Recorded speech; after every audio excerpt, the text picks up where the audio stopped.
오늘 함께 나눌 하나님 말씀은 여호수아 1장 1절부터 9절까지의 말씀입니다. 여호와의 종 모세가 죽은 후에 여호와께서 모세의 수종자 눈의 아들 여호수아에게 말씀하여 이르시되 내 종 모세가 죽었으니 이제 너는 이 모든 백성과 더불어 일어나 이 요단을 건너 내가 그들 곧 이스라엘 자손에게 주는 그 땅으로 가라. 내가 모세에게 말한 바와 같이 너희 발바닥으로 밟는 곳은 모두 내가 너희에게 주었노니 곧 광야와 이 레바논에서부터 큰 강 곧 유브라데 강까지 해 족속의 온 땅과 또 해지는 쪽 대해까지 너희의 영토가 되리라. 내 평생에 너를 능히 대적할 자가 없으리니 내가 모세와 함께 있었던 것 같이 너와 함께 있을 것임이니라. 내가 너를 떠나지 아니하며 버리지 아니하리니 강하고 담대하라. 너는 내가 그들의 조상에게 맹세하여 그들에게 주리라 한 땅을 이 백성에게 차지하게 하리라. 오직 강하고 극히 담대하여 나의 종 모세가 내게 명령한 그 율법을 다 지켜 행하고 우로나 좌로나 치우치지 말라. 그리하면 어디로 가든지 형통하리니 이 율법책을 내 입에서 떠나지 말게 하며 주야로 그것을 묵상하여 그 안에 기록된 대로 다 지켜 행하라. 그리하면 내 길이 평탄하게 될 것이며 내가 형통하리라. 내가 네게 명령한 것이 아니냐. 강하고 담대하라. 두려워하지 말며 놀라지 말라. 내가 어디로 가든지 내 하나님 여호와가 너와 함께 하느니라 하시니라. 아멘. 오늘 읽은 이 본문은 모세가 죽고 난 뒤에 하나님께서 여호수아에게 하신 말씀입니다. 여호수아에게 뭐라고 말씀하셨는가 하면 2절 말씀 다시 한번 보겠습니다. 내 종 모세가 죽었으니 이제 너는 이 모든 백성과 더불어 일어나 이 요단을 건너 내가 그들 곧 이스라엘 자손에게 주는 그 땅으로 가라. 이렇게 하나님께서 여호수아에게 말씀을 하셨죠. 여호수아는 언제 어떤 과정을 거쳐서 이스라엘의 지도자가 되었죠? 모세가 죽고 난 뒤에 이제 여호수아가 이스라엘의 지도자가 되었는데 그가 언제 어떤 과정을 거쳐서 이스라엘의 지도자가 되었어요? 이스라엘 백성이 투표했나요? 선출해서 뽑았나요? 그게 아니죠. 모세가 죽기 전에 여호수아에게 안수함으로 그가 지도자로 세움을 받았습니다. 신명기 34장 9절을 보시면 알 수 있습니다. 모세가 눈의 아들 여호수아에게 안수하였으므로 그에게 지혜의 영이 충만하니 이스라엘 자손이 여호와께서 모세에게 명령하신 대로 여호수아의 말을 순종하였더라. 모세가 죽기 전에 여호수아에게 안수를 했어요. 이제부터는 이 사람이 지도자다. 그렇게 선포하는 차원에서 안수를 했고 그때부터 이 여호수아는 이제 차기 지도자가 된 것이죠. 그러면 모세는 어떤 이유로 다른 사람도 아닌 여호수아에게 안수를 해서 그를 지도자로 세웠을까요? 그거는 하나님께서 그렇게 하라고 명령하셨기 때문에 그렇게 한 것입니다. 민수기 27장 18절부터 20절까지 말씀을 보시면 그런 말씀이 나옵니다. 한번 읽어드리겠습니다. 여호와께서 모세에게 이르시되 눈의 아들 여호수아는 그 안에 영이 머무는 자니 너는 데려다가 그에게 안수하고 그를 제사장 엘르아살과 온 회중 앞에 세우고 그들의 목전에서 그에게 위탁하여 내 존귀를 그에게 돌려 이스라엘 자손의 온 회중을 그에게 복종하게 하라. 하나님께서 모세에게 그렇게 하라고 명령을 했죠. 그렇게 해서 모세가 하나님 말씀에 순종해서 여호수아에게 안수해서 그를 이스라엘의 지도자로 세웠습니다. 이런 정치 형태를 뭐라 그러는가 하면 신정정치라 그럽니다. 신정정치. 하나님께서 다 알아서 하시는 거예요. 하나님이 왕이세요. 이런 정치를 무슨 정치라 그런다고요? 신정정치. 근데 이 신정정치가 사실은 가장 이상적인 정치 형태라고 할 수 있습니다. 지금 우리나라가 하고 있는 이 정치 형태는 민주주의잖아요. 민주주의. 국민의 뜻을 최고로 생각해서 모든 것을 결정합니다. 대통령을 뽑을 때도 대다수 사람들이 원하는 사람을 대통령으로 뽑고 다른 모든 지도자도 다 그렇게 뽑죠. 근데 대중이라고 하는 것은 여러분 항상 100% 맞는 건 아니에요. 그렇죠? 소수의 사람들이 맞을 때도 있어요. 근데 민주주의에서는 무조건 다수가 원하는 대로 할 수밖에 없어요. 근데 신정 정치는 하나님은 틀릴 수가 없잖아요. 하나님은 항상 옳을 수밖에 없어요. 대다수의 사람들은 틀릴 수 있지만 하나님은 틀리지 않는 분이세요. 그렇기 때문에 가장 이상적인 정치 형태는 사실은 민주주의가 아니라 신정 정치입니다. 하나님께서 직접 통치하는 방식이 최고의 정치 형태다 하는 것이죠. 모세도 하나님에 의해서 이스라엘의 지도자로 세움을 받았죠. 이스라엘 백성이 투표를 해서 모세를 뽑았느냐? 그게 아니고 하나님께서 너 이제부터 이스라엘 민족의 지도자야. 네가 이스라엘 백성을 이끌고 출애굽해서 가나안 땅으로 가라. 하나님께서 그렇게 말씀을 하셔서 모세가 이스라엘의 지도자가 되었죠. 근데 그런 방식으로 지도자가 되어도 또 말 안 듣는 사람은 항상 있죠. 네가 뭔데 우리한테 이래라 저래라 그러냐? 우리가 당신을 세웠느냐? 그러면서 꼭 말 안 듣는 사람이 있습니다. 그런 사람은 어떻게 되느냐? 하나님께서 치리하십니다. 왜냐하면 하나님께서 세웠는데 하나님이 세운 지도자를 따르지 않으면 하나님께서 가만히 안 두시죠. 모세의 지도력에 도전했다가 하나님의 벌로 죽임당한 사람들이 있었는데 가장 대표적인 사람이 누굽니까? 고라라는 사람이에요. 고라가 여러 사람을 충동해가지고 모세를 대적했어요. 아니 당신만 지도자요?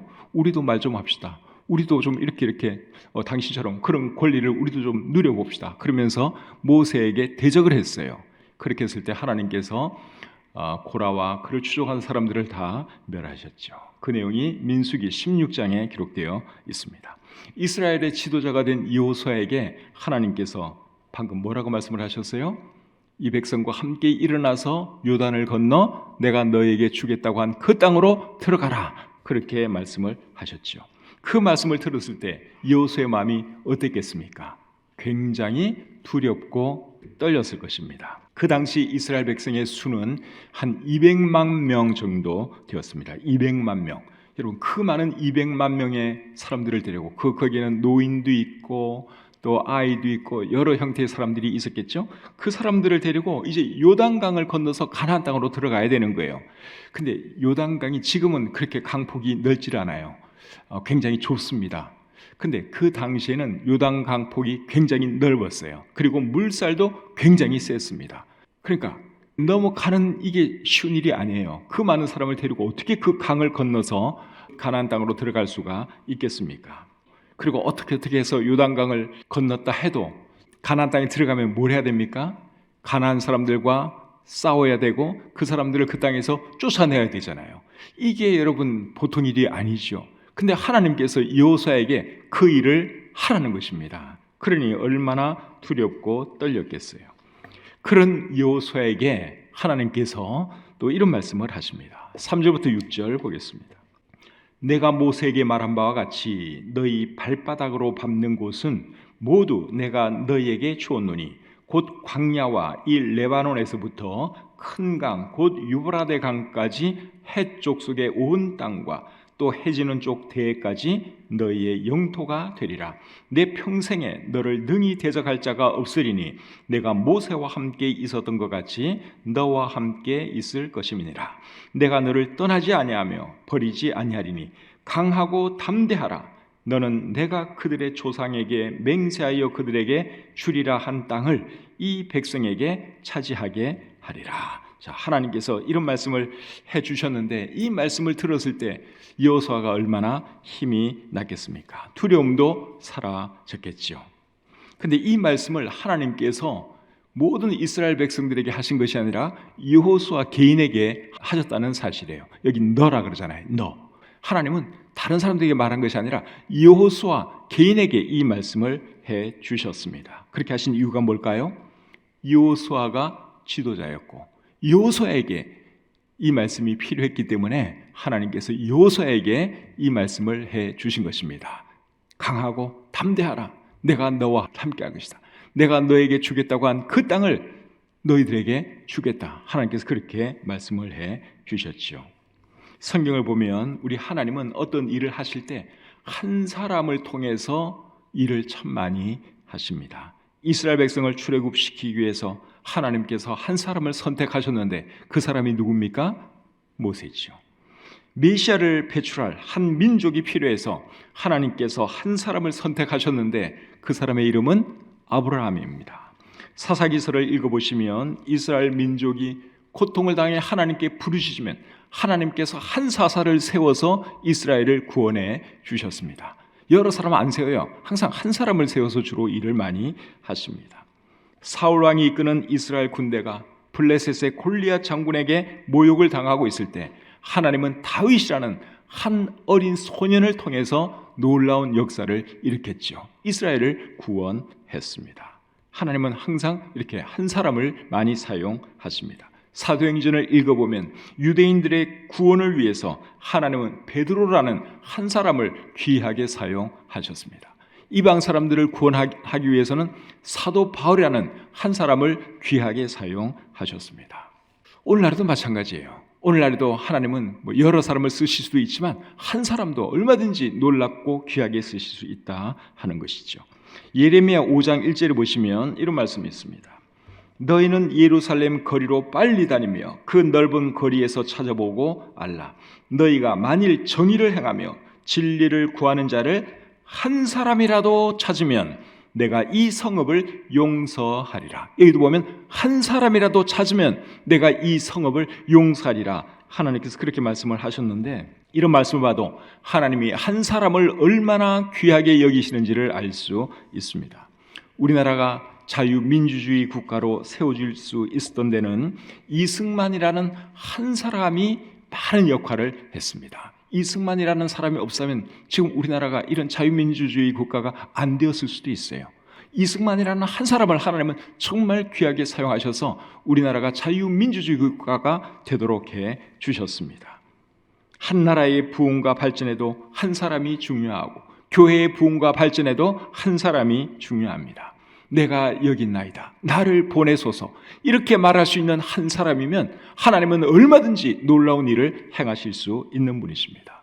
사랑하는 성도님 여러분, 저와 여러분이 그 한 사람이 되었으면 좋겠습니다. 하나님께서 쓰시고자 하는 그 한 사람, 놀라운 역사를 일으킬 수 있는 그 한 사람, 그 한 사람이 되게 해달라고 오늘 아침에 저와 여러분들이 각자 개인적으로 하나님께 간절히 기도하시기를 바랍니다. 7절 8절 계속 보겠습니다.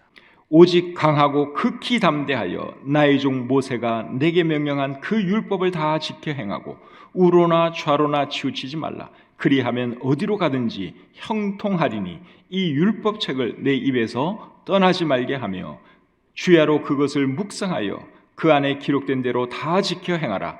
그리하면 내 길이 평탄하게 될 것이며 내가 형통하리라. 자, 이번에는 하나님께서 여호수아에게 무엇을 하라고 말씀을 하십니까? 율법책을 가까이 하고 그 말씀을 지켜 행하라 하는 말씀을 하시지요. 그렇게 하면 내 길이 평탄하게 될 것이고 네가 형통할 것이다. 하나님이 그렇게 말씀을 하셨습니다. 이 말씀은 저와 여러분도 잘 기억해 두어야 할 말씀입니다. 여러분도 잘 되기를 원하시죠? 형통하기를 원하시죠? 그러면 이 말씀을 실천하면 됩니다. 하나님 말씀을 가까이 하고 하나님 말씀에 순종하는 것입니다. 그렇게 하면 하나님께서 저와 여러분들도 축복해 주실 것이고 우리가 하는 모든 일 형통하게 해 주실 것을 믿습니다. 8절 말씀을 다시 한번 제가 읽어드리겠습니다. 이 율법책을 내 입에서 떠나지 말게 하며 주야로 그것을 묵상하여 그 안에 기록된 대로 다 지켜 행하라. 그리하면 내 길이 평탄하게 될 것이며 내가 형통하리라. 하나님의 말씀과 관련해서 세 가지를 하라고 말씀을 했습니다. 첫째는 하나님 말씀을 내 입에서 떠나지 말게 하라. 그렇게 말씀을 하셨죠. 하나님 말씀을 내 입에서 떠나지 말게 하라 하는 말씀의 의미는 하나님 말씀을 입에 달고 살라 그 말이죠. 하나님의 말씀을 소리내어 읽으라 그 말입니다. 여러분, 하나님 말씀을 조용히 읽을 수도 있겠지만 하나님 말씀을 소리내어 읽으면 어떤 점에서 좋을까요? 딴 생각을 할 수가 없습니다.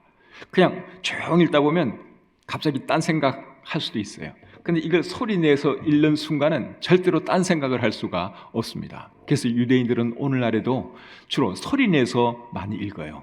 예배 시간에도 주로 소리내서 읽고 기도할 때도 중얼중얼 하면서 소리를 내서 합니다. 그래서 여러분들도 집중해서 하나님 말씀을 읽기 원하시면 소리를 내서 한번 읽어보세요. 그러면 절대로 딴 생각, 잡생각을 할 수가 없어요.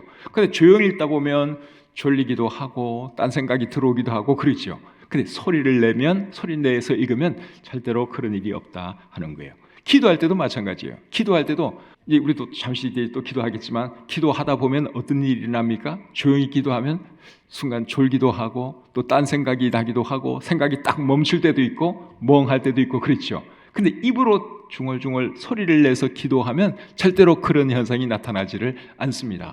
그렇다고 해서 또 너무 큰 소리로 기도를 하면 옆 사람에게 방해가 될 수가 있겠죠.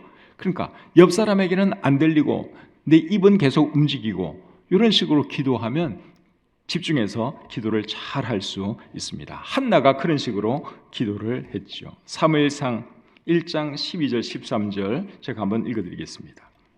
그가 여호와 앞에 오래 기도하는 동안에 엘리가 그의 입을 주목한즉 한나가 속으로 말하매 입술만 움직이고 음성은 들리지 아니하므로 엘리는 그가 취한 줄로 생각한지라. 한나가 성막에 하나님께 기도를 하는데 소리는 안 들려요. 근데 입으로는 중얼중얼 하는 거예요.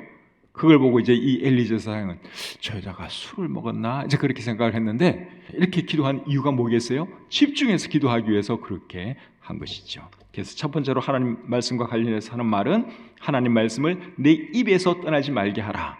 그렇게 말씀했는데 이 말씀의 의미는 말씀을 소리내어 읽으라 그 말입니다.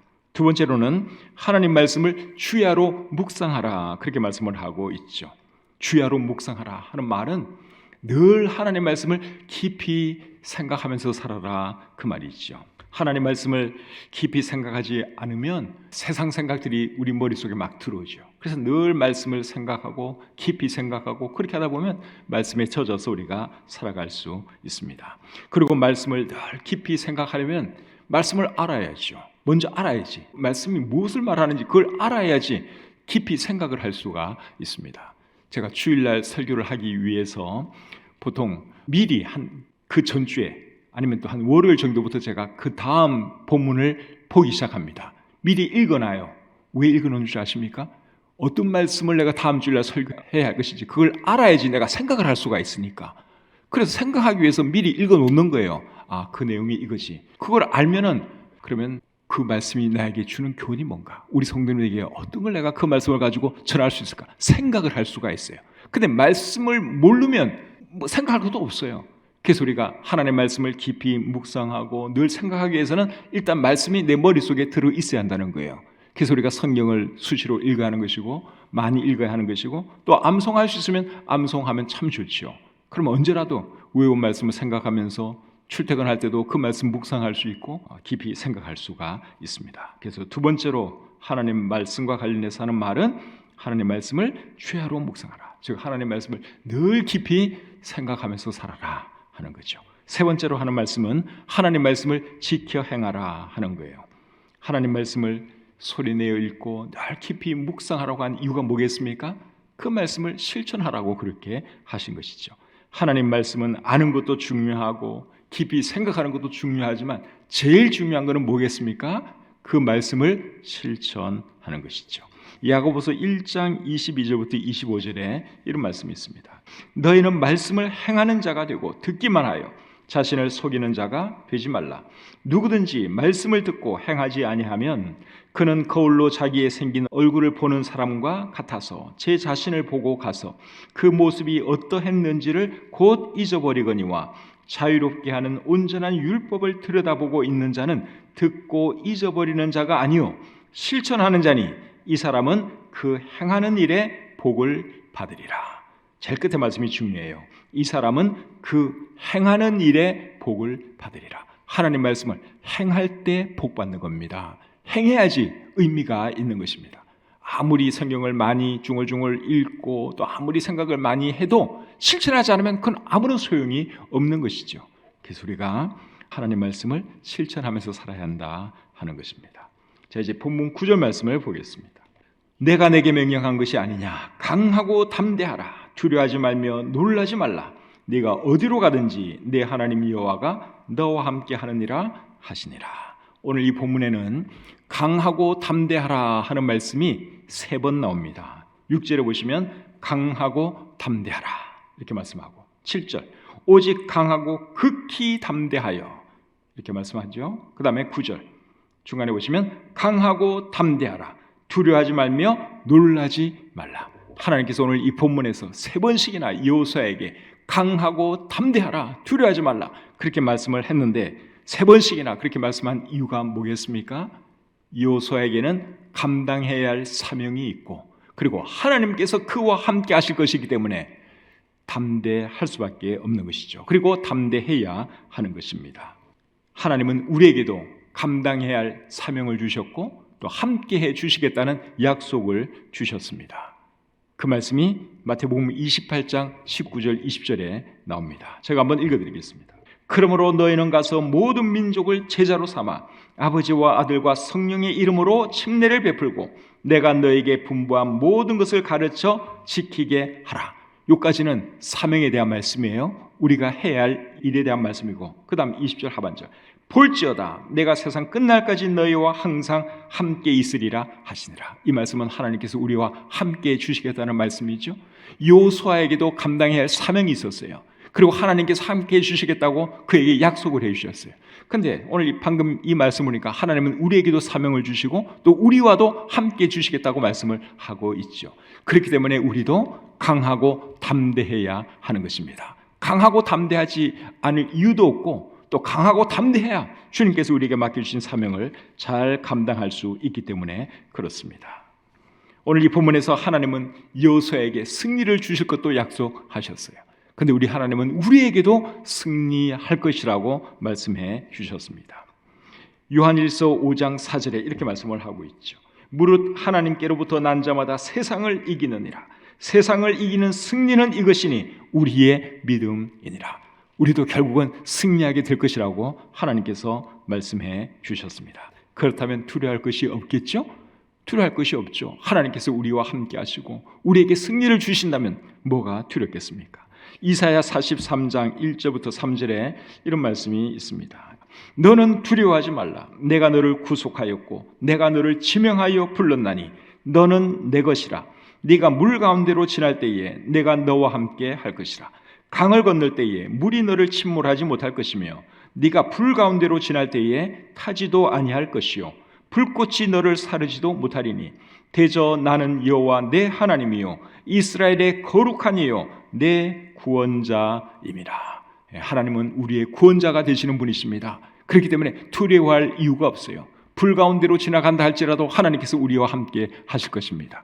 물 가운데로 지나간다 할지라도 하나님은 저와 여러분들과 함께 하실 것입니다. 그래서 여러분 강하고 담대하게 2025년을 살았으면 좋겠습니다. 오늘 이 본문 말씀은 여호수아에게 하신 말씀이기도 하지만 또한 우리에게 하시는 말씀이기도 합니다. 지금 우리나라가 많이 어려운 가운데 있습니다. 우리나라의 앞날을 생각하면 적지 않은 염려가 우리에게 있죠. 우리 교회를 생각해도 저에게는 적지 않은 염려가 있습니다. 사역자가 필요해서 2-3달 전부터 제가 계속 사역자를 찾아왔어요. 제가 공개적으로 우리 성도님에게 기도 부탁은 안 했지만 어느 분이 그만두는 걸 제가 미리 또 얘기할 수는 없잖아요. 저 혼자 이제 계속 찾는 거죠. 사람들 만나고 또 만날 때마다 좋은 사람 소개해달라고 또 직접 얘기하기도 하고. 그런데 지금까지도 사역자를 못 찾고 있습니다. 사역자를 지금 찾아야 되는데 사역자를 아직까지 못 찾고 있어요. 또 우리 교회 초등부나 중고등부를 생각하면 우리 교회의 미래가 걱정되기도 합니다. 여러분 또 여러분 나름대로 삶의 어떤 고민거리, 염려거리, 두려운 부분들이 있으리라고 생각을 합니다. 오늘 아침에 우리가 나눈 이 말씀은 염려와 근심이 있는 모든 분들에게 하나님께서 주시는 말씀입니다. 염려와 근심거리가 있는 분들은 오늘 하나님께서 저와 여러분들에게 하시는 이 말씀을 마음에 잘 새겨들을 수 있기를 바랍니다. 강하고 담대하라. 하나님께서 오늘 이 아침에 저와 여러분들에게 이 말씀을 주시고 있어요. 강하고 담대하라. 두려워하지 말라. 염려 있죠. 근심 있죠. 왜 없겠습니까? 사람인데. 그래도 여러분 하나님의 이 말씀을 우리가 마음속으로 깊이 들을 수 있기를 바랍니다. 그래서 염려, 근심, 두려움은 하나님께 맡기고 하나님께서 우리에게 당장 하라고 한 그 일을 하면서 살아야 할 줄 믿습니다. 하나님께서 우리에게 지금 당장 하라고 요구하는 건 뭡니까? 하나님 말씀 가까이 하고 그 말씀을 실천하면서 살아라. 하나님께서 그것을 우리에게도 요구하고 있습니다. 오늘 본문 8절 말씀 우리 같이 한번 읽겠습니다. 이 율법책을 내 입에서 떠나지 말게 하며 주야로 그것을 묵상하여 그 안에 기록된 대로 다 지켜 행하라. 그리하면 내 길이 평탄하게 될 것이며 내가 형통하리라. 아멘. 근심거리도 있고 염려도 있고 두려움도 있지만 하나님께서 우리와 함께 해주실 것을 믿고 당장 우리가 실천해야 할 이 말씀 실천하며 살아가시는 여러분들이 다 되시기를 우리 주님의 이름으로 축복합니다.